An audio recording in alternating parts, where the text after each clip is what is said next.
ಏನ್ ಶಿಷ್ಯ ಎಕ್ಸಾಮ್ ಇತ್ತಂತೆ ಏನಾಯ್ತು? ಅಯ್ಯೋ ಏನ್ ಕೇಳ್ತ್ಯಾ, 30 ನಿಮಿಷ ಓದಿ ಹೋಗ್ 3 ಅವರ್ ಎಕ್ಸಾಮ್ ಬರ್ಬಿಟ್ಟು ಬಂದಿದೀನಿ. ವಾ ರಿಸಲ್ಟ್ 3 ದಿವಸ ಬಿಟ್ಕೊಂಡ್ ರಿಸಲ್ಟ್ ಬಂತು, 3 ಮಾರ್ಕ್ಸ್ ಬಂದೈತೆ. ಆಮೇಲೆ ನಮ್ಮಪ್ಪ ಮಾರ್ಕ್ಸ್ ಗಳನ್ನ 3 ನಿಮಿಷ ನೋಡಿ 3 ಅವರ್ ನಂಗೆ ಬೆಲ್ಟಲ್ಲಿ ಹೊಡೆದ್ರು.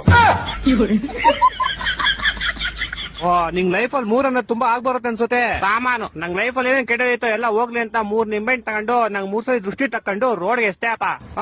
ಯಾರೋ ಒಬ್ಬ ಬೈವರ್ಸಿ ಅವ್ನ ಬೈಕ್ ನ ನಿಂಬೆಹಣ್ಣು ಮೇಲೆ ಹತ್ತಿಸ್ಬಿಟ್ಟು ಸ್ಕಿಡ್ ಆಗಿ ಅವ್ನ ಬೈಕ್ ನ ತಗೊಂಡೋಗಿ ಸೀದಾ ಕಂಬಕ್ಕಿಟ್ಟ. ಬಿಡು ಹೋಗ್ಲಿ, ನಿನ್ ಕೆಟ್ಟದೆಲ್ಲ ಆಕ್ಸಿಡೆಂಟ್ ಅಲ್ಲಿ ಹೋಯ್ತು ಅನ್ಕೋ. ನಾನು ಹಂಗೆ ಅನ್ಕೊಂಡ್ ಆರಾಮಾಗಿದ್ದೆ ಅಪ್ಪ. ಆದ್ರೆ ಆ ಗೋಳಿ ಮಗ ಮೂಲಲಿರೋ ಅಂಗಡಿಗೆ ಹೋಗ್ಬಿಟ್ಟು ಯಾರ್ ನಿಂಬೆಹಣ್ಣು ಇಸಿದ್ರು ಅಂತ ಕ್ಯಾಮ್ರಾ ಚೆಕ್ ಮಾಡ್ಕೊಂಡು ನಮ್ ಮನೆಗ್ ಬಂದ್ 3,000 ರೂಪಾಯಿ ಇಸ್ಕೊಂಡು ಹೋದ. ನಮ್ಮಪ್ಪ ಅದೇ ಬೆಳ್ತ ಇನ್ನೂ 3 ಅವರ್ ಹೊಡೆದ್ರು.